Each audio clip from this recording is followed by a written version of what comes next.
മനുഷ്യനെ സംബന്ധിച്ചിടത്തോളം സാമൂഹിക ജീവിയാണ്. ആ സാമൂഹിക ജീവിയായ മനുഷ്യൻ പരസ്പരം സഹകരണത്തിൻ്റെ അടിസ്ഥാനത്തിലാണ് ജീവിക്കുക. പരസ്പരമുള്ള സഹകരണവും ആശ്രയത്വവുമില്ലാതെ ആർക്കും ജീവിക്കാൻ കഴിയില്ല. ആ ആശ്രയത്വത്തിൻ്റെയും ആ സഹകരണത്തിൻ്റെയും ഭാഗമായി മനുഷ്യർക്കിടയിൽ നടക്കുന്ന പ്രധാനപ്പെട്ട ഒരു ഇടപാടാണ് സാമ്പത്തിക ഇടപാടുകൾ. ഈ സാമ്പത്തിക ഇടപാടുകളിൽ സുപ്രധാനമായ ഒരു വിഷയമാണ് കടവുമായി ബന്ധപ്പെട്ട വിഷയം. വിശുദ്ധ ഖുർആനിലെ ഏറ്റവും വലിയ ആയത്ത് തന്നെ കടവുമായി ബന്ധപ്പെട്ട നിയമനിർദ്ദേശങ്ങൾ പ്രതിപാദിക്കുന്നതാണ്. ഒരു പേജ് വരുന്ന ആയത്ത്, അതാണ് ഖുർആനിലെ ഏറ്റവും വലിയ ആയത്ത് കടവുമായി ബന്ധപ്പെട്ട വിഷയങ്ങൾ വളരെ വിശദമായിട്ട് പറയുന്നതാണ്. അപ്പോൾ ഈ കടവുമായി ബന്ധപ്പെട്ടുകൊണ്ട് അല്ലെങ്കിൽ അതുമായി ബന്ധപ്പെടാത്ത ഒരാളും സമൂഹത്തിലില്ല. ഒന്നെങ്കിൽ കടം കൊടുക്കുന്നവനായിരിക്കും, അല്ലെങ്കിൽ കടം വാങ്ങുന്നവനായിരിക്കും. അപ്പം ഏതെങ്കിലും രീതിയിൽ കടവുമായി ചുറ്റിപ്പറ്റി ജീവിക്കുന്നവനാണ് മനുഷ്യൻ. ഒരു വിശ്വാസിയെ സംബന്ധിച്ചിടത്തോളം കടവുമായി അവൻ ബന്ധപ്പെടുമ്പോൾ അവൻ കടം കൊടുക്കുന്നവനാണെങ്കിലും അല്ലെങ്കിൽ മറ്റുള്ളവൻ്റെ കയ്യിൽ നിന്ന് പൈസ കടം മേടിച്ചിട്ടുള്ളവനാണെങ്കിലും ആ വിഷയവുമായി ബന്ധപ്പെട്ടുകൊണ്ട് വളരെയേറെ ശ്രദ്ധിക്കേണ്ടതുണ്ട്. ഒരാൾക്ക് കടം കൊടുക്കുമ്പോൾ ആ കടത്തിൻ്റെ പിന്നിൽ വിശ്വാസിയെ പ്രേരിപ്പിക്കുന്ന ഏറ്റവും പ്രധാനപ്പെട്ട ഒരു ഘടകമെന്ന് പറയുന്നത് അവൻ്റെ നിയ്യത്താണ്. ലാ നുരീദു മിൻകും ജസാഅൻ വലാ ശുകൂറ. ഞാൻ ആർക്കാണോ കടം കൊടുക്കുന്നത് അവനിൽ നിന്ന് ഞാനൊരു നന്ദിയോ അല്ലെങ്കിൽ ഒരു പ്രത്യുപകാരമോ പ്രതീക്ഷിക്കുന്നില്ല എന്ന ഉദ്ദേശത്തോടു കൂടിയായിരിക്കണം കടം കൊടുക്കേണ്ടത്. ഞാനൊരാൾക്ക് കടം കൊടുക്കുമ്പോൾ അയാളിൽ നിന്ന് എന്തെങ്കിലും ഊറ്റിയെടുക്കണം, വസൂലാക്കണം, അയാളെ ഒപ്പിക്കണം, മുതലാക്കണം, ഈ ലക്ഷ്യമാണെങ്കിൽ ആ കടം കൊടുക്കുന്നതിൻ്റെ കൂലി നഷ്ടപ്പെടുകയാണ്. അപ്പം നല്ല നിയ്യത്തോടുകൂടി ഒരു വിശ്വാസി മറ്റൊരാൾക്ക് കടം കൊടുക്കേണ്ടത് വളരെ പ്രധാനപ്പെട്ട ഒരു കാര്യമാണ്. നബി സല്ലല്ലാഹു അലൈഹി വസല്ലം തങ്ങൾ പറയുന്നതിന് ഒരുപാട് ഹദീസുകളിൽ കാണാം കടം കൊടുക്കൽ വളരെ പ്രതിഫലാർഹമായ ഒരു വിഷയമായിട്ടാണ് ആദരവായ റസൂലുള്ളാഹി സ്വല്ലല്ലാഹു അലൈഹി വസല്ലം തങ്ങൾ എണ്ണിയിട്ടുള്ളത്. നബി സല്ലല്ലാഹു അലൈഹി വസല്ലം തങ്ങൾ പറഞ്ഞു, മാമിൻ മുസ്ലിമിൻ യുഖ്രിളു മുസ്ലിമൻ ഖർളൻ മറത്തൈൻ. ആരെങ്കിലും ഒരു വിശ്വാസി മറ്റൊരു വിശ്വാസിക്ക് 2 തവണ കടം കൊടുത്താൽ ഇല്ലാ കാനക സ്വദഖതിഹാ മറ. 2 തവണ കടം കൊടുക്കുമ്പോൾ 1 തവണ സ്വദഖ ചെയ്ത പോലെയാണ് അവന് കൂലി കിട്ടുക എന്ന് സയ്യിദനാ റസൂലുള്ളാഹി സ്വല്ലല്ലാഹു അലൈഹി വസല്ലം. 2 തവണ കടം കൊടുക്കുമ്പോൾ 1 തവണ സ്വദഖ ചെയ്ത കൂലിയും അതിൻ്റെ കൂടെ വിശ്വാസിക്ക് കിട്ടുകയാണ്. അപ്പം കടം കൊടുക്കൽ എന്ന് പറയുന്നത് നിസ്സാരമായ ഒരു കാര്യമല്ല, വളരെ കൂലിയുള്ള, അള്ളാഹുവിൻ്റെ അടുക്കൽ വളരെ പ്രതിഫലാർഹമായ ഒരു വിഷയമാണിത്. സ്വദഖയുടെ കൂലിയും ഇതിൻ്റെ കൂടെ വിശ്വാസി കരസ്ഥമാക്കുകയാണ്. മറ്റൊരു ഹദീസിൽ കാണാം, മൻ യസ്സറ അലാ മുഅസ്സിരിൻ. പ്രയാസത്തിൽ കഴിയുന്ന ഒരു മനുഷ്യന്റെ പ്രയാസം ആരെങ്കിലും മാറ്റിക്കൊടുത്താൽ, ആ പ്രയാസം ഏത് രീതിയിലുള്ളതുമാകാം, പ്രത്യേകിച്ച് സാമ്പത്തികമായ പ്രയാസങ്ങൾ. മൻ യസ്സറ അലാ മുഅസ്സിരിൻ യസ്സറഹുല്ലാഹു ഫിദ്ദുനിയാ വൽ ആഖിറ. ആ രീതിയിൽ അവന്റെ പ്രയാസം മാറ്റിക്കൊടുത്ത മനുഷ്യന്റെ ദുനിയാവിലെയും ആഖിറത്തിലെയും ബുദ്ധിമുട്ട് അള്ളാഹു മാറ്റിക്കൊടുക്കുമെന്ന് സയ്യിദനാ റസൂലുള്ളാഹി സ്വല്ലല്ലാഹു അലൈഹി വസല്ലം. അപ്പൊ കടത്തിലൂടെ ഒരാളുടെ പ്രയാസം മാറ്റിക്കൊടുക്കുകയാണ്, അയാളുടെ ജീവിത ഞെരുക്കം ലഘൂകരിക്കുകയാണ്, അയാളുടെ ജീവിതത്തിലെ മുഴുവൻ കാര്യങ്ങളും അതോടുകൂടി എളുപ്പമാവുകയാണ്. അപ്പൊ ഈ ഒരു അവസ്ഥയിലേക്ക് ബുദ്ധിമുട്ടിൽ കഴിയുന്ന ഒരാളെ എത്തിക്കുമ്പോൾ അതിൻ്റെ പേരിൽ കടം നൽകിയവന് ദുനിയാവിൽ ഭാവിയിൽ അവന്റെ ജീവിതത്തിൽ ഉണ്ടാകാൻ പോകുന്ന പ്രയാസം, നാളെ ആഖിറത്തിൽ വരാൻ പോകുന്ന ഗുരുതരമായ പ്രത്യാഘാതങ്ങൾ, ഇതിൽ നിന്നെല്ലാം അള്ളാഹു അവന് മോചനം നൽകുമെന്ന് നബി മുഹമ്മദ് റസൂലുള്ളാഹി സ്വല്ലല്ലാഹു അലൈഹി വസല്ലം. എത്രയോ വലിയ കൂലിയുള്ള കാര്യമാണ് എന്ന് ആലോചിക്കുക. നബി സല്ലല്ലാഹു അലൈഹി വസല്ലം തങ്ങൾ പറഞ്ഞു, മൻ സറഹു അയ്യുനജ്ജിയഹുല്ലാഹു മിൻ ഖുർബി യൗമിൽ ഖിയാമ. ആരെങ്കിലും നാളെ ഖിയാമത്ത് നാളിലെ പ്രയാസങ്ങളിൽ നിന്ന് രക്ഷപ്പെടാൻ ആഗ്രഹിക്കുന്നെങ്കിൽ ഫൽയുനഫിസ് അൻ മുഅസ്സിരിൻ ഔ യളഉ അൻഹു. ബുദ്ധിമുട്ടിൽ കഴിയുന്ന ഒരാളുടെ പ്രയാസം അവൻ മാറ്റിക്കൊടുക്കട്ടെ. ദുനിയാവിൽ നാളെ ആഖിറത്തിൽ രക്ഷപ്പെടാൻ ഒരാൾ ദുനിയാവിൽ ആഗ്രഹിക്കുന്നെങ്കിൽ ബുദ്ധിമുട്ടിൽ കഴിയുന്ന ഒരാളുടെ പ്രയാസത്തെ അവൻ മാറ്റിക്കൊടുക്കട്ടെ. ഔ യളഉ അൻഹു, അല്ലെങ്കിൽ അവനെ തൊട്ട കടം വിട്ടുവീഴ്ച ചെയ്യുകയും ചെയ്തു കൊള്ളട്ടെ. ഒന്നെങ്കിൽ കടം കൊടുത്ത് സഹായിക്കുക, ഇല്ലെങ്കിൽ കടം മേടിച്ച ഒരാൾ പ്രയാസത്തിലാണ്, അയാൾക്ക് മടക്കി തരാനുള്ള സാമ്പത്തിക ശേഷി ഇല്ലെങ്കിൽ ആ കടം ഞാനിതാ പൊരുത്തപ്പെട്ടു തന്നിരിക്കുന്നു, നീ എൻ്റെ കയ്യിൽ നിന്ന് മേടിച്ച പൈസ മടക്കി തരേണ്ടതില്ല എന്ന് പറഞ്ഞ് അതിൽ നിന്ന് അവനെ ഒഴിവാക്കുകയും ചെയ്തു കൊള്ളട്ടെ. ഈ രണ്ട് കാര്യങ്ങൾ നാളെ ആഖിറത്തിലെ പ്രയാസത്തിൽ നിന്ന് രക്ഷപ്പെടാൻ സഹായിക്കുമെന്ന് നബി സല്ലല്ലാഹു അലൈഹി വസല്ലം തങ്ങൾ പറയുകയാണ്. നാളെ അള്ളാഹുവിന്റെ അടുക്കൽ അർശിന്റെ തണൽ കിട്ടുന്ന 7 വിഭാഗം ആളുകളെ കുറിച്ച് നമുക്കറിയാം. ആ 7 മാത്രമല്ല, അത് ചുരുക്കി 7 ആക്കിയതാണ്. 7ന്റെ അപ്പുറത്തേക്ക് വേറെയും ചില കാര്യങ്ങൾ ഒരാൾ ചെയ്താൽ നാളെ അള്ളാഹുവിന്റെ അടുക്കൽ അർശിന്റെ തണൽ അവർക്ക് കിട്ടുന്നതാണ്. അതിൽപ്പെട്ട ഏറ്റവും പ്രധാനപ്പെട്ട ഒരു വിഷയമാണ് പ്രയാസങ്ങളിൽ നിന്ന് ഒരാളെ രക്ഷപ്പെടുത്തുക. കടബാധ്യതയുള്ള ആളുകളുടെ അതുമായി ബന്ധപ്പെട്ടുകൊണ്ട് അയാളുടെ ഞെരുക്കം നീക്കിക്കൊടുക്കുന്ന ആൾക്ക് യൗമല ളില്ല ഇല്ലാ ളില്ലു, അള്ളാഹുവിന്റെ തണലല്ലാതെ മറ്റൊരു തണലുമില്ലാത്ത ദിവസം നാളെ അർശിന്റെ തണൽ അള്ളാഹു അവർക്ക് നൽകുന്നതാണ്. അപ്പൊ നാളത്തെ അർശിന്റെ തണൽ കിട്ടുന്ന വിഭാഗമാണ് പ്രയാസത്തിൽ കഴിയുന്ന, സാമ്പത്തികമായി ബുദ്ധിമുട്ടിൽ കഴിയുന്ന ആളുകളെ അവരുടെ കടങ്ങൾ വീട്ടിക്കൊണ്ട് അവരെ അതിൽ നിന്ന് രക്ഷപ്പെടുത്തുന്ന ആളുകളെന്ന് സയ്യിദുനാ റസൂലുള്ളാഹി സ്വല്ലല്ലാഹു അലൈഹി വസല്ലം. കടം കൊടുക്കുക എന്ന് പറയുന്നത് ചെറിയൊരു കാര്യമല്ല, അള്ളാഹുവിന്റെ അടുക്കൽ വലിയ കൂലിയുള്ള കാര്യമാണ്. ചില സമയങ്ങളിൽ സ്വതക്കയേക്കാൾ കൂലിയാണ് കടം കൊടുക്കുന്നതിനുള്ളത് എന്ന് ഹദീസിന്റെ ഗ്രന്ഥങ്ങളിൽ കാണാം. സ്വതക്കയേക്കാൾ വലിയ കൂലി. നബി സല്ലല്ലാഹു അലൈഹി വസല്ലം തങ്ങൾ പറഞ്ഞു, ഇസ്രാ ഉണ്ടായ രാത്രിയിൽ ഞാൻ സ്വർഗത്തിന്റെ കവാടത്തിങ്കൽ ഒരു വചനം കണ്ടു. സ്വർഗത്തിന്റെ വാതിലിൽ ഒരു വചനം എഴുതപ്പെട്ടിരിക്കുന്നു. ഞാൻ വായിച്ചു. അത് എന്താണെന്നറിയോ? ഒരാൾ മറ്റൊരാൾക്ക് സ്വതക്ക ചെയ്താൽ ആ സ്വതക്കയുടെ കൂലി 10 ഇരട്ടിയാണ്. ഒരാൾ മറ്റൊരാൾക്ക് കടം കൊടുത്താൽ അതിന്റെ പ്രതിഫലം 18 ഇരട്ടിയാണ്.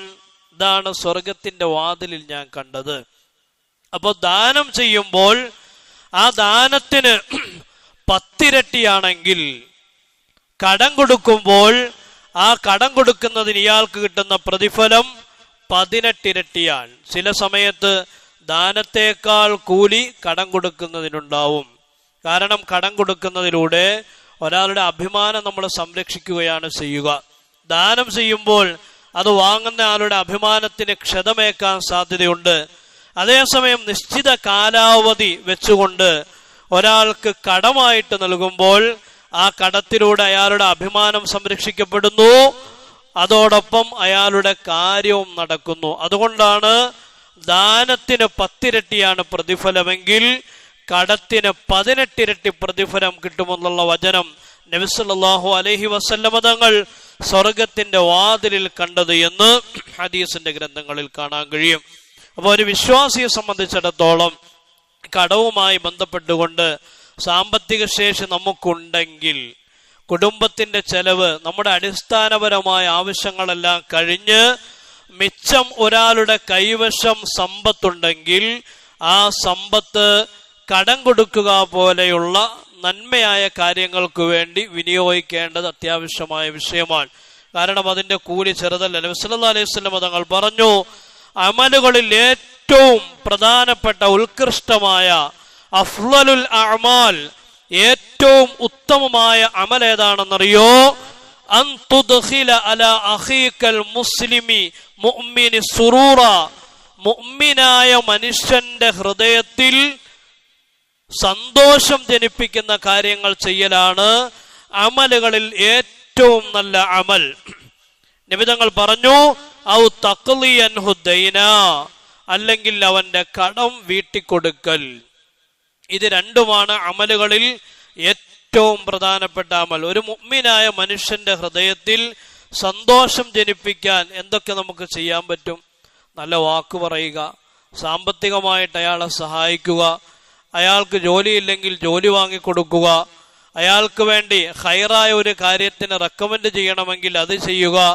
അവ ഇങ്ങനെ ഒരു മുഅ്മിനായ മനുഷ്യന്റെ ഹൃദയത്തിന് സന്തോഷം ജനിപ്പിക്കാൻ പര്യാപ്തമായ ഏതൊക്കെ കാര്യങ്ങളുണ്ടോ അതെല്ലാം അഫ്ളലുൽ അഅമാലാണ്. അതിൽ പ്രവാചകൻ കടവുമായി ബന്ധപ്പെട്ട വിഷയങ്ങളും എണ്ണിയിരിക്കുകയാണ്. അപ്പൊ അള്ളാഹുവിന്റെ അടുക്കൽ സ്വീകരിക്കപ്പെടുന്ന ഏറ്റവും പ്രധാനപ്പെട്ട അള്ളാഹുവിന് പൊരുത്തമുള്ള വിഷയമാണ് ഒരാൾക്ക് കടം കൊടുക്കുക എന്ന് പറയുന്നത്. അതേസമയം നബി സല്ലല്ലാഹു അലൈഹി വസല്ലം തങ്ങൾ അള്ളാഹുവിനോട് കാവൽ തേടിയിരുന്ന ഒരു വിഷയമാണ് കടബാധ്യത ഉള്ളവനായി മരിക്കുക എന്ന് പറയുന്ന ഒരു കാര്യം. കടം കൊടുക്കൽ കൂലിയാണെങ്കിലും ചില ആളുകൾക്ക് സ്വഭാവമുണ്ട്, കടം മേടിച്ചാൽ പിന്നെ അത് പതിവാണ്, അല്ലെ, എപ്പോഴും മേടിച്ചുകൊണ്ടേയിരിക്കും. ആവശ്യമുണ്ടായിട്ടല്ല, പുള്ളിയുടെ പോക്കറ്റിൽ പൈസ ഇല്ലാത്തതിന്റെ പേരിൽ പോക്കറ്റ് കാലിയാവണ്ട എന്ന് വിചാരിച്ച് കാണുന്നവരോടെല്ലാം കടം മേടിക്കുന്ന ഒരു ശീലം ചില ആളുകൾക്കുണ്ട്. അതും വളരെ അപകടകരമാണ്. നബി സല്ലല്ലാഹു അലൈഹി വസല്ലം തങ്ങൾ പറഞ്ഞു, അള്ളാഹുവിനോട് പ്രവാചകൻ കാവൽ തേടിയിരുന്ന ഒരു വിഷയമാണ് കടബാധ്യതയുള്ളവനായി മരിക്കുന്ന ഒരവസ്ഥ. ഹദീസുകളിൽ കാണാം, നബി തങ്ങൾ ദുആ ചെയ്യുമായിരുന്നു. നമസ്കാരത്തിൽ പ്രവാചകൻ ദുആ ചെയ്യും, അല്ലാഹുമ്മ ഇന്നി അഊദു ബിക മിനൽ മഅ്സമി വൽ മഗ്റമി.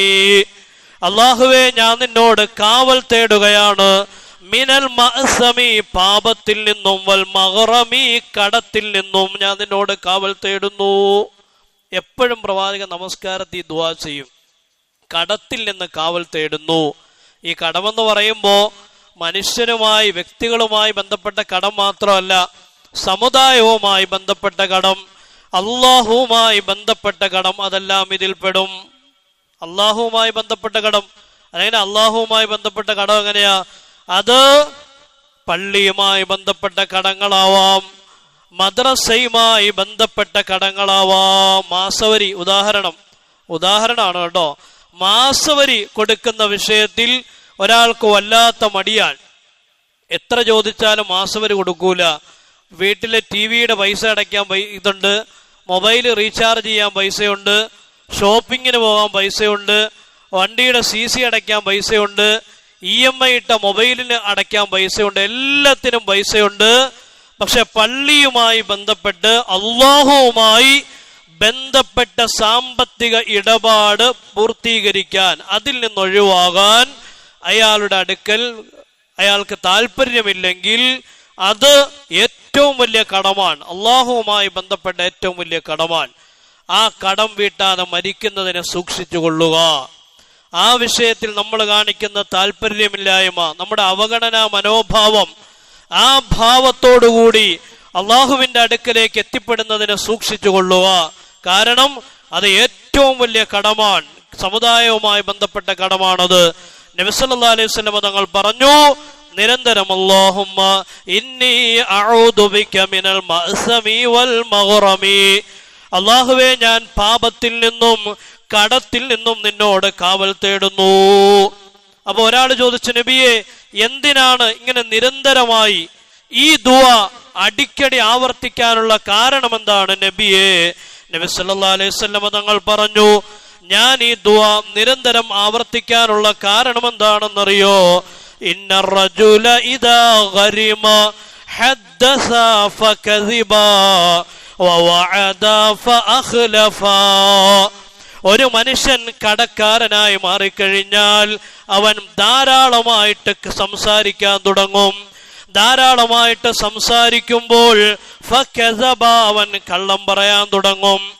അങ്ങനെയാണല്ലോ, കടമുള്ള ഒരാള് പൈസ മേടിച്ച ആളെ കാണുമ്പോൾ, വഴി വെച്ച് കാണുമ്പോൾ നമ്മൾ പൈസ ചോദിക്കുന്നതിന് മുമ്പ് അയാൾ ഇങ്ങോട്ട് പറയും, തരാട്ടോ, അടുത്ത മാസം തരാം.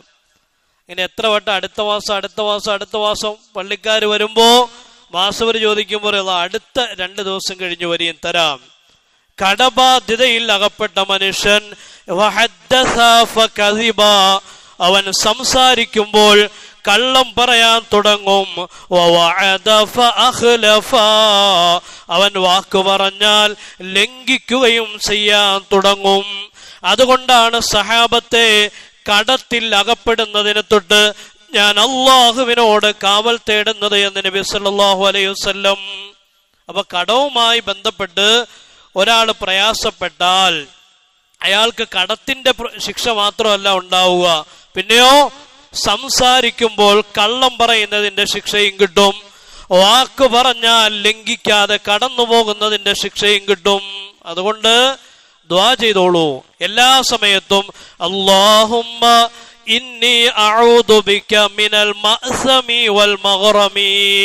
ഈ ദുആ അറിയില്ലാത്ത ആളുകൾ ഉസ്താദുമാരോട് ചോദിച്ചിട്ട് എഴുതിയെടുത്ത് പഠിച്ചോളീൻ. കടത്തിൽ നിന്ന് രക്ഷപ്പെടും. അള്ളാഹു തൗഫീഖ് ചെയ്യട്ടെ. കടം, അതുകൊണ്ട് കടം വലിയൊരു ബാധ്യതയാണ്. പള്ളിയുമായി ബന്ധപ്പെട്ട മാസവരിയുടെ വിഷയമാണെങ്കിലും ഏതാണെങ്കിലും കടമാണോ അതൊരു വലിയ ബാധ്യതയാണ്. ഈ ബാധ്യത വീട്ടാതെയാണ് ഒരാൾ മരിക്കുന്നതെങ്കിൽ നാളെ ആഖിറത്തിൽ ഈ ബാധ്യത വീട്ടേണ്ടി വരും. എങ്ങനെയാണ് ആഖിറത്തിൽ വീട്ടുക? അല്ലാഹു തആല കടം നൽകിയവനെയും അത് വാങ്ങിയവനെയും നാളെ ഖിയാമത്ത് നാളിൽ അല്ലാഹു വിളിക്കും. എന്നിട്ട് കടം വാങ്ങിയവനോട് അല്ലാഹു ചോദിക്കും, നിനക്ക് ദുനിയാവിൽ കടമില്ലായിരുന്നോ? ഈ മനുഷ്യനുമായി ബാധ്യതയില്ലായിരുന്നോ? ആ ബാധ്യത വീട്ടാതെയല്ലേ നീ ദുനിയാവിൽ നിന്ന് മരിച്ചുപോയത്?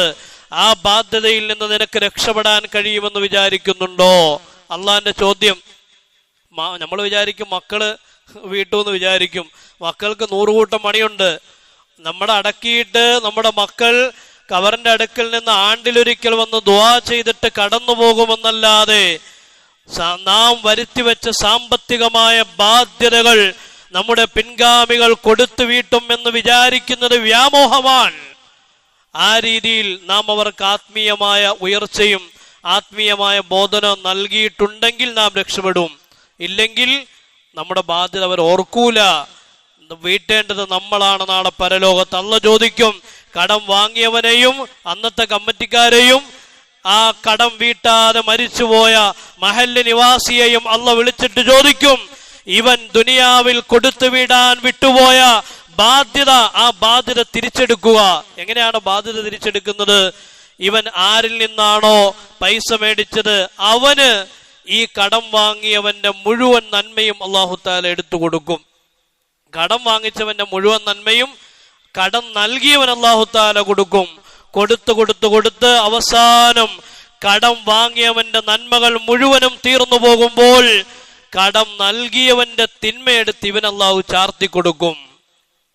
അങ്ങനെ അവസാനം പാപ്പരായി, മുഫ്ലിസായി, ഒന്നുമില്ലാത്തവനായി, ശൂന്യഹസ്തനായി നാളെ നരകത്തിലേക്ക് വലിച്ചെറിയപ്പെടുമെന്ന് നബി മുഹമ്മദ് റസൂലുള്ളാഹി സ്വല്ലല്ലാഹു അലൈഹി. എത്രയോ ഗുരുതരമായ അപകടമാണ് വരാൻ പോകുന്നത് എന്ന് വിചാരിച്ചു കൊള്ളുക. നമ്മുടെ മുഴുവൻ നന്മയും അവനെടുത്തു കൊടുത്തിട്ട് അവന്റെ തിന്മ നമ്മുടെ മേൽ ചാർത്തപ്പെട്ട് അവസാനം നരകത്തിലേക്ക് നാം വലിച്ചെറിയപ്പെടുന്ന അവസ്ഥ. അതുകൊണ്ട് കടം ബാധ്യതയാണ്. അത് വീട്ടാതെ മരിക്കാൻ നാം ആഗ്രഹിക്കരുത്. എത്രയും പെട്ടെന്ന് പള്ളിയുമായി ബന്ധപ്പെട്ട വിഷയമാണെങ്കിലും അല്ലെങ്കിൽ മറ്റേതെങ്കിലും സമുദായവുമായി ബന്ധപ്പെട്ട വിഷയമാണെങ്കിലും ഉടൻ തന്നെ ആ ബാധ്യത വീട്ടി അതിൽ നിന്ന് ഒഴിവാകാൻ നാം തയ്യാറാവുക. നബി സല്ലല്ലാഹു അലൈഹി വസല്ലം തങ്ങൾ പറഞ്ഞു, ഒരാൾ മരിച്ചു കഴിഞ്ഞാൽ മരിച്ചിട്ട് ആ മനുഷ്യൻ ഉപേക്ഷിച്ചിട്ട് പോകുന്ന സ്വത്തുണ്ടല്ലോ, തരിക്കത്ത്, ആ പിതാവ് വിട്ടേച്ചു പോകുന്ന സ്വത്ത്, ആ സ്വത്ത് വീതം വെക്കുന്നതിന് മുമ്പ് ആ സ്വത്ത് കൈകാര്യം ചെയ്യൽ മക്കൾക്ക് അവകാശപ്പെട്ടതല്ല. മാതാപിതാക്കൾ വിട്ടേച്ചു പോകുന്ന സ്വത്ത് മാതാപിതാക്കളുമായി ബന്ധപ്പെട്ട കടത്തിനു വേണ്ടി ആ കടവുമായി ബന്ധപ്പെട്ട വിഹിതം മാറ്റിവെക്കാതെ ആ സ്വത്ത് മക്കൾക്ക് വീതിച്ചെടുക്കൽ അനുവദനീയമല്ല. മക്കളും ശ്രദ്ധിക്കേണ്ട ഒരു വിഷയമാണ്. മാതാപിതാക്കളും ശ്രദ്ധിക്കണം. പ്രിയപ്പെട്ട പിതാക്കന്മാർ, നിങ്ങൾ മരിക്കുന്നതിന് മുമ്പ് ജീവിതത്തിൽ നിങ്ങൾ ആരൊക്കെയായിട്ടാണോ നിങ്ങൾക്ക് സാമ്പത്തിക ഇടപാടുള്ളത് അവരുടെ ലിസ്റ്റ് തയ്യാറാക്കണം. ആ ലിസ്റ്റ് തയ്യാറാക്കിയിട്ട് വീട്ടിൽ സൂക്ഷിക്കണം. അല്ലെങ്കിൽ വിശ്വസ്തരായ ആളുകളെ ഏൽപ്പിക്കണം. ഒരാൾക്ക് 1 ദിർഹമാണ് നിങ്ങൾ കൊടുക്കാനുള്ളതെങ്കിൽ പോലും നബി തങ്ങൾ പറഞ്ഞു, മൻ മാത വഅലൈഹി ദീനാറുൻ ഔ ദിർഹമുൻ, ഒരാൾ മരിച്ചു 1 ദിർഹമോ അല്ലെങ്കിൽ 1 ദീനാറോ ബാക്കി വെച്ചിട്ടാണ് അയാൾ മരിക്കുന്നതെങ്കിൽ ഖുളിയ മിൻ ഹസനാതി, ഒരു ദിർഹമിന്റെയും ഒരു ദീനാറിന്റെയും കണക്ക് തീർക്കുന്നത് ഇവൻ ജീവിതത്തിൽ ചെയ്ത സൽക്കർമ്മത്തിൽ നിന്നാണ്. അപ്പൊ എത്രയാണോ കൊടുക്കാനുള്ളത് അതിന്റെ ലിസ്റ്റ് തയ്യാറാക്കിയിട്ട് വേണം ഉറങ്ങുന്നതിന് വേണ്ടി നിങ്ങൾ നിങ്ങളുടെ ഉറക്കറയിലേക്ക് പോകാൻ. അതിനാണ് വസിയത്ത് എന്ന് പറയുക. കുത്തിബ അലൈക്കും ഇദാ ഹളറ അഹദകുമുൽ മൗതു ഇൻ തറക ഖൈറാ അൽ വസിയത്തു ലിൽ വാലിദൈനി വൽ അഖറബീന ബിൽ മഅറൂഫ് ഹഖ്ഖൻ അലൽ മുത്തഖീൻ. കുത്തിബ അലൈക്കും, നിങ്ങളുടെ മേൽ നിർബന്ധമാണ്, ഇദാ ഹളറ അഹദകുമുൽ മൗതു, നിങ്ങൾക്ക് ആർക്കെങ്കിലും മരണം ആസന്നമായാൽ ഇൻ തറക ഖൈറാ, ആ മരണത്തിന്റെ സമയത്ത് അവൻ സമ്പത്ത് ഉപേക്ഷിച്ചിട്ടാണ് കടന്നു പോകുന്നതെങ്കിൽ അൽ വസിയത്തു, വസിയത്ത് എഴുതിവെക്കൽ, വിൽപത്രം എഴുതിവെക്കൽ അത്യാവശ്യമാണ്, നിർബന്ധമാണ്. അല്ല പറയുകയാണ് വസിയത്ത് എഴുതി, അതിൽ സാമ്പത്തികമായ എല്ലാ ഇടപാടുകളും പെടും. അതോടൊപ്പം ഭാവിയിൽ നമ്മുടെ മക്കൾ എങ്ങനെയൊക്കെയാണ് ജീവിക്കേണ്ടതെന്ന ഉപദേശവും ഉൾപ്പെടുത്തപ്പെടുന്നതാണ് വസിയത്ത്. എന്നിട്ട് അല്ലാഹു തആല പറഞ്ഞു ഹഖ്ഖൻ അലൽ മുത്തഖീൻ, ഇത് മുത്തഖീങ്ങളുടെ മേൽ ബാധ്യതയാണ്. മുത്തഖിയാണോ ഇത് എഴുതി വെക്കണം. ദീനാറിന്റെ കണക്കാണെങ്കിലും ദിർഹമിന്റെ കണക്കില്ലെങ്കിൽ പരലോകത്ത് പെട്ടുപോകുന്നത് നാമാണ്. അതിൽ നിന്ന് നമ്മെ രക്ഷപ്പെടുത്താൻ ആർക്കും സാധ്യമല്ല. നബി തങ്ങൾ പറഞ്ഞു, ഒരു ദിർഹമാണോ ഒരു ദീനാറാണോ ബാക്കിയാക്കിയിട്ട് മരിക്കുന്നത് എങ്കിൽ നിങ്ങളുടെ നന്മയിൽ നിന്നാണ് പിടിക്കപ്പെടുക. നബി തങ്ങൾ പറഞ്ഞു, ഒരു ഷഹീദ്, കഴിഞ്ഞ ആഴ്ച നമ്മൾ ഷഹീദിന് കിട്ടുന്ന കൂലി പറഞ്ഞില്ലേ, എത്ര ഉന്നതമായ സ്ഥാനമാണ്. പക്ഷെ ആ ഷഹീദിന് പോലും യുഗ്ഫറു ലിശ്ശഹീദി കുല്ലു ദംബിൻ ഇല്ല ദൈൻ, ആ ഷഹീദിന് പോലും അല്ലാഹു കടം പുറത്തു കൊടുക്കൂല, എല്ലാ പാപങ്ങളും അല്ലാഹു പുറത്തു കൊടുക്കുന്നതാണ്. ഷഹീദായിട്ട് മരിച്ചാൽ പോലും കടമാണോ അല്ലാഹു വിട്ടുകൊടുക്കൂല, മാപ്പാക്കൂല. കാരണം അത് വലിയൊരു ബാധ്യതയാണ്. ബാധ്യത മാത്രവുമല്ല, അത് അമാനത്തും കൂടിയാണ്. ഈ കടത്തിന് എന്തുകൊണ്ടാണ് അമാനത്ത് എന്ന് പേര് കിട്ടാനുള്ള കാരണം? കടത്തിന് അമാനത്ത് എന്ന് പേര് കിട്ടാൻ കാരണം കടം നൽകുന്നയാൾ വാങ്ങുന്നയാൾക്ക് തന്റെ സമ്പത്ത് വിശ്വസിച്ചിട്ടാണ് നൽകുക. തിരിച്ചു കിട്ടുമെന്ന വിശ്വാസമുണ്ടല്ലോ, ആ വിശ്വാസത്തിന്റെ അടിസ്ഥാനത്തിൽ നൽകുന്നത് കൊണ്ട് കടം അമാനത്ത് കൂടിയാണ്. അതുകൊണ്ട് ഈ അമാനത്തായി ബാധ്യതയായി നമ്മുടെ മേൽ ചുമത്തപ്പെട്ട സാമ്പത്തികമായ ഇടപാട്, അത് അള്ളാഹുവിന്റെ മാർഗത്തിൽ നമ്മൾ ഷഹീദായാൽ പോലും ആ വിഷയത്തിൽ മാപ്പുണ്ടാവൂല. നബി സല്ലല്ലാഹു അലൈഹി വസല്ലം തങ്ങൾ പറഞ്ഞു, പ്രവാചകന്റെ അടുക്കൽ ഒരു മരിച്ച ഒരു മയ്യിത്തായ ഒരു മനുഷ്യനെ കൊണ്ടുവരപ്പെട്ടു. ആരുടെ മയ്യിത്ത് കൊണ്ടുവന്നാലും നബി തങ്ങൾ ചോദിക്കും, ഹൽ തറക ലിദൈനിഹി ഫളല, ഈ മനുഷ്യന് വല്ല കടവും ബാക്കിയുണ്ടോ? മയ്യിത്ത് കൊണ്ടുവരുമ്പോൾ ഇമാമ് ചോദിക്കണം. ഇന്ന് ചോദിക്കുന്നത് ഫോർമാലിറ്റീസിന് വേണ്ടിയാണ്. ചോദിച്ചില്ലെങ്കിൽ ആളുകൾ എന്ത് വിചാരിക്കും? കൊടുക്കൊന്നുമില്ല, മക്കൾ ഏറ്റെടുക്കും. ഏറ്റെടുത്തിട്ട് അവരുടെ പണിക്ക് പോലും കബറടക്കിയ പള്ളിയുടെ പൈസ പോലും കൊടുക്കാത്ത മക്കൾ, അല്ലെങ്കിൽ കഫൻ ഇവിടെ പൈസ ഫ്രീ അല്ലേ ഉണ്ടെങ്കിൽ അതുപോലും കൊടുക്കാത്ത മക്കൾ, അത്താന പൊതിഞ്ഞ കഫൻ തുണിയുടെ പൈസ പോലും പൊരുത്തത്തോടുകൂടി മാനസികമായ തൃപ്തിയോടുകൂടി പള്ളിക്ക് കൈമാറാൻ കൂട്ടാക്കാത്ത മക്കൾ, പിന്നെ എങ്ങനെയാണ് ഈ പിതാവ് വരുത്തിവെച്ച വലിയ സമ്പത്ത് ബാധ്യത എങ്ങനെയാണ് വീട്ടുക? നബിതങ്ങൾ ചോദിക്കും, ഇയാൾക്ക് കടമുണ്ടോ? മയ്യിത്ത് മുമ്പിൽ വരുമ്പോഴേ കടമുണ്ടോ എന്ന് ചോദിക്കും. കടമുണ്ട് എന്ന് പറയപ്പെട്ടാൽ നബിതങ്ങൾ സഹാബത്തിനോട് പറയും, സഹാബത്തെ സല്ലു അലാ സാഹിബിക്കും, ഈ മനുഷ്യന് വേണ്ടി നിങ്ങൾ നമസ്കരിച്ചോ, ഞാൻ നമസ്കരിക്കൂല. കണ്ടില്ലേ, കടമുള്ള മനുഷ്യന് വേണ്ടി പ്രവാചകൻ നമസ്കരിക്കാതെ മാറി നിൽക്കും. എന്നിട്ട് നമസ്കരിക്കണമെങ്കിൽ ഈ മനുഷ്യന്റെ കടം ആരെങ്കിലും ഏറ്റെടുക്കണം, എങ്കിൽ നബി തങ്ങൾ നമസ്കരിക്കും. ഒരിക്കലൊരു മയ്യിത്ത് കൊണ്ടുവന്നപ്പോൾ ഇയാളുടെ മേൽ കടമുണ്ടോ എന്ന് പ്രവാചകൻ ചോദിച്ചു. അപ്പോ സഹാബാക്കളുടെ കൂട്ടത്തിലുണ്ടായിരുന്ന അബൂ ഖതാദ റളിയല്ലാഹു തആല അൻഹു പറഞ്ഞു, നബിയെ, ആ മനുഷ്യന്റെ കടം ഞാൻ ഏറ്റെടുത്തിരിക്കുന്നു നബിയെ. നബി തങ്ങൾ വിട്ടില്ല. പിറ്റേ ദിവസം അബൂ ഖതാദയെ കണ്ടു. ചോദിച്ചു, അബൂ ഖതാദ, നീ കഴിഞ്ഞ ദിവസം ഏറ്റെടുത്ത കടം നീ വീട്ടിയോ? അദ്ദേഹം പറഞ്ഞു, നബിയെ, ഇന്നലെയല്ലേ അയാൾ മരിച്ചത്, ഞാൻ ഇന്ന് വീട്ടിക്കോളാം. ആ സഹാബി ഓർത്തു വെച്ച് ആ കടം വീട്ടി. പിറ്റേ ദിവസം നബിയെ കണ്ടപ്പോൾ പറഞ്ഞു, നബിയെ, ആ കടം ഞാൻ വീട്ടിയിട്ടുണ്ട്. അപ്പം നബി തങ്ങൾ പറഞ്ഞൊരു വാക്കുണ്ട്, അൽ ആൻ, ഇപ്പോഴാണ് മയ്യത്തിന്റെ ചർമ്മത്തിന് തണുപ്പ് കിട്ടിയത്. ഇതുവരെയും കടം വീട്ടാത്തതിന്റെ പേരിൽ മയ്യത്ത് കബറിൽ കിടന്നു പുകയുകയായിരുന്നു, നരകത്തീയിൽ വെന്തുരുകയായിരുന്നു. ഇപ്പോൾ നീ ഏറ്റെടുത്ത കടമുണ്ടല്ലോ, ആ കടം വീട്ടിയപ്പോഴാണ് മയ്യത്തിന്റെ ശരീരത്തിന് തണുപ്പ് കിട്ടിയത് എന്ന് സയ്യിദുനാ റസൂലുള്ളാഹി സ്വല്ലല്ലാഹു അലൈഹി വസല്ലം. വീട്ടാതെയാണ് മരിക്കുന്നതെങ്കിൽ കബറിൽ കിടന്നു പുകയാം. മാസവരി കൊടുക്കാതെയാണ് മയ്യത്ത് കട്ടിലിലേറി ഖബർസ്ഥാനിലേക്ക് കൊണ്ടുപോയി ഖബറിന്റെ ആഴങ്ങളിലേക്ക് നമ്മെ ഇറക്കി വെക്കുന്നതെങ്കിൽ ആ മാസവരി നമ്മുടെ ഉത്തരവാദിത്തപ്പെട്ട ആളുകൾ കൊടുക്കാതെ നമുക്ക് ഖബറിൽ സമാധാനം കിട്ടുമെന്ന് വിചാരിക്കണ്ട.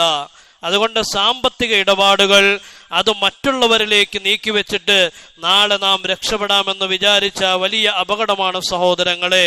അതുകൊണ്ട് ജീവിതത്തിൽ തന്നെ, മരിക്കുന്നതിന് മുമ്പ് തന്നെ, ഈ നിമിഷത്തിൽ തന്നെ, ഇപ്പോൾ തന്നെ സാമ്പത്തിക ഇടപാടുകളിൽ സൂക്ഷ്മത പുലർത്താനും അത് പൂർണ്ണമായിട്ട് വീട്ടാനും നമ്മൾ പരിശ്രമിക്കുക. നബി സല്ലല്ലാഹു അലൈഹി വസല്ലം തങ്ങൾ സഹാബാക്കളുടെ അടുക്കലിരിക്കുമ്പോൾ ഒരിക്കൽ പ്രവാചകൻ മുഖം ആകാശത്തേക്ക് ഉയർത്തിയിട്ട് സുമ്മ വല്ലഹ റാഹതഹു അലാ ജബ്ഹതി, പ്രവാചകൻ തന്റെ കൈത്തരം തന്റെ നെറ്റിയിൽ വെച്ചു. എന്നിട്ട് നബി തങ്ങൾ പറഞ്ഞു, സുബ്ഹാനല്ലാഹ് മാദാ നുസ്സില മിനസ് തശ്ദീദ്, എത്രയോ വലിയ താക്കീതാണ് ആകാശത്ത് നിന്ന് ഇപ്പോൾ അവതരിപ്പിക്കപ്പെട്ടത്. തന്റെ കൈ നെറ്റിയിൽ വെച്ചിട്ട് പ്രവാചകൻ മുകളിലേക്ക് നോക്കിയിട്ട് പറഞ്ഞു, എത്രയോ വലിയ താക്കീതാണ് ആകാശത്ത് നിന്ന് ഇപ്പോൾ ഭൂമിയിലേക്ക് അവതരിപ്പിക്കപ്പെട്ടത്. സഹാബാക്കൾ പറയുകയാണ്, ഞങ്ങൾ പേടിച്ചുപോയി. എന്താണ് നബി തങ്ങൾ പറയുന്നത്? ഇരുന്ന ഇരിപ്പിൽ പ്രവാചകന്റെ മുഖം വിവർണമായി, ശരീരത്തിന് ഭാവമാറ്റമുണ്ടായി. പെട്ടെന്ന് തന്നെ മുകളിലേക്ക് നോക്കിയിട്ട് എന്തൊരു താക്കീതാണ് അവതരിപ്പിക്കപ്പെട്ടത് എന്ന് ചോദിച്ചപ്പോൾ ഞങ്ങൾ ഭയപ്പെട്ടു. പിറ്റേ ദിവസം ഞങ്ങൾ നബിയോട് ചോദിച്ചു, നബിയെ, ഏത് താക്കീദിനെ കുറിച്ചാണ് താങ്കൾ പേടിച്ചത്? ഉടനെ നബി തങ്ങൾ പറഞ്ഞു, വല്ലദീ നഫ്സീ ബിയദി, എന്റെ ആത്മാവ് ഏതൊരു അല്ലാഹുവിന്റെ കരങ്ങൾക്കിടയിലാണോ ആ അല്ലാഹുവിനെ കൊണ്ട് തന്നെയാണ് സത്യം. ലൗ അന്ന റജുലൻ ഖുതില ഫീ സബീലില്ലാഹ്, ഒരു മനുഷ്യൻ അല്ലാഹുവിന്റെ മാർഗത്തിൽ കൊല്ലപ്പെട്ടു, സുമ്മ ഉഹയി, പിന്നീട് അവന് ജീവൻ കിട്ടി, സുമ്മ ഖുതില, പിന്നീടും അവൻ കൊല്ലപ്പെട്ടു, പിന്നീടും അവന് ജീവൻ കിട്ടി, പിന്നീടും അവൻ കൊല്ലപ്പെട്ടു, ഷഹീദായി. ഏറ്റവും വലിയ ഷഹാദത്തിന്റെ മാർഗത്തിലേക്ക് കടന്നുപോയ ഒരു മനുഷ്യൻ, ആ മനുഷ്യൻ അള്ളാന്റെ മുമ്പിലെത്തുമ്പോൾ ആ മനുഷ്യന്റെ പേരിൽ കടമുണ്ടെങ്കിൽ, ആ മനുഷ്യൻ സാമ്പത്തിക ബാധ്യത വരുത്തി വെച്ചിട്ടാണ് ദുനിയാവിൽ നിന്ന് മടങ്ങിപ്പോയതെങ്കിൽ, കാണുന്നവരോടെല്ലാം പൈസ കടം മേടിക്കുന്ന പ്രവണതയുള്ള ആളായിരുന്നെങ്കിൽ, കടം മേടിച്ച ആളെ കാണുമ്പോൾ മുങ്ങി നടക്കുന്ന മനുഷ്യനായിരുന്നെങ്കിൽ, മാ ദഖലൽ ജന്ന, അവൻ സ്വർഗത്തിൽ പ്രവേശിക്കില്ല. ഹത്താ യുഖ്ളാ അൻഹു ദൈനു, അവനെ തൊട്ട് അവന്റെ കടം വീട്ടപ്പെടുന്നത് വരെ. ഇതിലും അപ്പുറം എന്താണ് പ്രവാചകൻ പറയുക? ഫലസ്തീനിൽ, ഗസയിൽ, ലെബനോനിൽ, സിറിയയിൽ, യമനിൽ, ഭാവിയിൽ കാത്തിരിക്കുന്ന അറബ് രാജ്യങ്ങളിലേക്ക് കടന്നു കയറാൻ പോകുന്ന ഇസ്രായേൽ, നിരപരാധികളായ ആളുകളെ നിഷ്ഠൂരം കൊലപ്പെടുത്തുന്ന ഇസ്രായേൽ, പാവപ്പെട്ട കുഞ്ഞുങ്ങളുടെ പിഞ്ചിളം ശരീരങ്ങളെ അത്യാധുനിക സംവിധാനങ്ങൾ ഉപയോഗിച്ച് തകർക്കുന്ന ഇസ്രായേൽ, എത്രയോ കുടുംബങ്ങളിൽ ഒരാളെ മാത്രം ബാക്കിയാക്കിയിട്ട് ലോകം ഇന്നേ വരെ കാണാത്ത ക്രൂരത കാണിക്കുന്ന ഇസ്രായേൽ, ആ ഇസ്രായേലിന്റെ ബോംബാക്രമണത്തിലും മിസൈൽ വർഷത്തിലും കൊലപ്പെടുത്തുന്ന പാവപ്പെട്ട നിരപരാധികളായ ആളുകൾ ഷഹീദുകളാണ്. പക്ഷേ ആ ഷഹാദത്തിന്റെ കൂലി കൈവരിച്ചാൽ പോലും കടം ബാധ്യത വരുത്തി വെച്ചിട്ടാണ് മരിക്കുന്നതെങ്കിൽ മാ ദഖലൽ ജന്ന, സ്വർഗത്തിൽ കിട്ടൂല. അവിടെ നമ്മൾ വിചാരിക്കും നമ്മുടെ നിസ്കാരം കൊണ്ട് സ്വർഗത്തിൽ പോകാമെന്ന് നമ്മൾ വിചാരിക്കുന്നത്, അല്ലെ? നമ്മുടെ ഹജ്ജ് കൊണ്ട് സ്വർഗത്തിൽ പോകാമെന്നാണ് നമ്മൾ വിചാരിക്കുന്നത്. നമ്മുടെ ഈ ഉണങ്ങി വരേണ്ട ഉംറ കൊണ്ട് സ്വർഗത്തിൽ പോകാമെന്നാണ് നാം വിചാരിക്കുന്നത്. നമ്മുടെ വാഴ് കൊണ്ട്, നമ്മുടെ മതപ്രഭാഷണം കൊണ്ട്, നമ്മുടെ സാമുദായിക സ്നേഹം കൊണ്ട് അള്ളാന്റെ പ്രപഞ്ചത്തോളം പ്രവിശാലമായ സ്വർഗത്തിലേക്ക് എത്തിപ്പെടാമെന്നാണ് നാം വിചാരിക്കുന്നതെങ്കിൽ, കടം വരുത്തി വെച്ചിട്ടാണ് നാം മരിക്കുന്നതെങ്കിൽ, പുണ്യ റസൂൽ പറയുകയാണ്, മാ ദഖലൽ ജന്ന, സ്വർഗത്തിൽ കയറാമെന്ന് വിചാരിക്കണ്ട. അതുകൊണ്ട് പ്രിയമുള്ളവരെ, സാമ്പത്തിക ബാധ്യത വ്യക്തികളുമായി ബന്ധപ്പെട്ട സാമ്പത്തിക ബാധ്യതയാണെങ്കിലും, മഹല്ലുമായി ബന്ധപ്പെട്ട സാമ്പത്തിക ബാധ്യതയാണെങ്കിലും, ഏത് വിഷയവുമായി ബന്ധപ്പെട്ട സാമ്പത്തിക അത് മുസ്ലിം ആവട്ടെ അമുസ്ലിം ആവട്ടെ, നമ്മൾ വിചാരിക്കും ജോസഫിന്റെ കയ്യിൽ നിന്നല്ലേ മേടിച്ചത്, പയ്യ പോരാ. മുസ്ലിമിനേക്കാൾ ബാധ്യത, അവനേക്കാൾ വലിയ ബാധ്യത മറ്റുള്ളവനുമായി ബന്ധപ്പെട്ട് നിനക്കുണ്ട്. അതുകൊണ്ട് സാമ്പത്തിക ഇടപാടുകൾ ആരുമായി ബന്ധപ്പെട്ടതാണെങ്കിലും കൊടുത്ത് വീട്ടിയിട്ട് ഉറക്കറയിലേക്ക് പൊക്കോ. നബി തങ്ങൾ പറഞ്ഞു, സത്യവിശ്വാസിയുടെ ആത്മാവ് മരിച്ചു കഴിഞ്ഞിട്ട് ആത്മാവ് ആകാശഭൂമികൾക്കിടയിൽ ബന്ധിതമാണ്, മുകളിലേക്കും പോകൂല താഴേക്കും വരൂല. അവനെ തൊട്ട് അവന്റെ കടം വീട്ടപ്പെടുന്നത് വരെ. ഇത് മുകളിലേക്ക് പോകണ്ടേ, ഒന്നെങ്കിൽ സ്വർഗത്തിലേക്ക് എത്തണം, അല്ലെങ്കിൽ നരകത്തിലേക്കെങ്കിലും എത്തണം. ഒരിടത്തും എത്താതെ ആകാശത്തിന്റെയും ഭൂമിയുടെയും ഇടയിൽ വിശ്വാസിയുടെ ആത്മാവ് ഉടക്കിക്കിടക്കും, പ്രവാചകൻ പറഞ്ഞ് കടം വീട്ടപ്പെടുന്നത് വരെ. അതുകൊണ്ട് ചെറിയ കാര്യമല്ല കടമെന്ന് പറയുന്നത്. ഇതിന്റെ പേരിലുണ്ടാകുന്ന ബുദ്ധിമുട്ട് ദുനിയാവിൽ മാത്രം പരിമിതമല്ല, നാളെ ആഖിറത്തിലേക്കും എത്തിപ്പെടുന്നതാണ്. അതുകൊണ്ട് എൻ്റെ പ്രിയമുള്ള സഹോദരങ്ങളെ, നിങ്ങളുടെ അടുക്കിലേക്ക് ജമാഅത്ത് പരിപാലകർ വരും ഇൻഷാ അല്ലാഹ്. തൊട്ടടുത്ത ദിവസങ്ങളിൽ മാസവരിയിൽ നാം അവഗണന കാണിച്ചിട്ടുണ്ടെങ്കിൽ, അത് പെൻഡിങ് ആക്കിയിട്ടുണ്ടെങ്കിൽ, അല്ലെങ്കിൽ ഏതെങ്കിലും രീതിയിലുള്ള ഓഫറുകൾ പറഞ്ഞിട്ട് സാമ്പത്തിക ശേഷി ഉണ്ടായിട്ട് അത് കൊടുത്തു വീട്ടാതെ നാം മടി കാണിച്ചിട്ടുണ്ടെങ്കിൽ, പള്ളിയുമായി ബന്ധപ്പെട്ട ചെറുതോ വലുതോ ആവട്ടെ ഏതെങ്കിലും രീതിയിലുള്ള സാമ്പത്തിക ബാധ്യത നമുക്കുണ്ടെങ്കിൽ, പ്രത്യേകിച്ച് മാസവരിയുടെ വിഷയത്തിൽ ആ സാമ്പത്തിക ബാധ്യത ഉണ്ടെങ്കിൽ, അത് അവര് നിങ്ങളുടെ അടുക്കിലേക്ക് വരുമ്പോൾ ഇനി ഒരു അവധി പറയാതെ, ഇനി ഒരു കാലാവധി നിശ്ചയിക്കാതെ എത്രയും പെട്ടെന്ന് അത് കൊടുത്തു വീട്ടാൻ പരിശ്രമിക്കുക. നിങ്ങൾ ആ വീട്ടിൽ ഇല്ലാത്ത സമയത്താണ് പള്ളിയുടെ പരിപാലകർ നിങ്ങളുടെ അടുക്കിലേക്ക് വരുന്നതെങ്കിൽ, ഉത്തരവാദിത്തപ്പെട്ട വീട്ടിലെ ആളുകളെ ആ പൈസ ഏൽപ്പിക്കണമെന്ന് പ്രത്യേകമായിട്ട് ഓർമ്മപ്പെടുത്തുകയാണ്. ഓർക്കുക, മരണസമയത്ത് നമ്മുടെ കൂടെ ആരും ഉണ്ടാവൂല, ഖബറിൽ കിടക്കുന്ന സമയത്ത് നമ്മുടെ കൂടെ ആരും ഉണ്ടാവൂല, മഹ്ശറയിലേക്ക് യാത്രയാക്കപ്പെടുന്ന പുനരുദ്ധാന വേളയിലും നമ്മുടെ കൂടെ ആരും ഉണ്ടാവൂല. നമ്മൾ വരുത്തി വെക്കുന്ന ബാധ്യത നാമായിട്ട് തന്നെ തീർക്കേണ്ടത് അത്യാവശ്യമാണ്. കാരണം അള്ളാഹിന്റെ മുമ്പിൽ നമ്മെ നിർത്തപ്പെടുമ്പോ നമ്മുടെ അടുക്കൽ നമ്മുടെ ഹബീബായ മുഹമ്മദ് റസൂലുള്ളാഹി സ്വല്ലല്ലാഹു അലൈഹി വസല്ലം തങ്ങൾ ഉണ്ടാവും.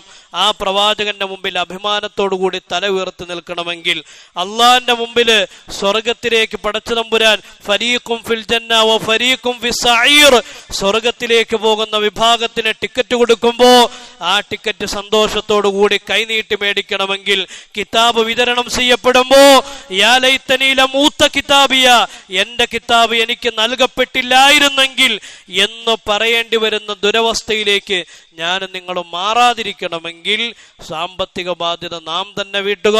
അതുകൊണ്ട് ഈ വിഷയത്തിൽ ജമാഅത്ത് കമ്മിറ്റിയുമായി ബന്ധപ്പെട്ടുകൊണ്ട് പൂർണ്ണമായിട്ട് സഹകരിക്കുക. നമുക്കെല്ലാം അറിയാവുന്നതുപോലെ പുതിയ പരിപാലന സമിതിയാണ് ഇനി നമ്മുടെ ജമാഅത്തിനെ മുന്നോട്ട് നയിക്കുക.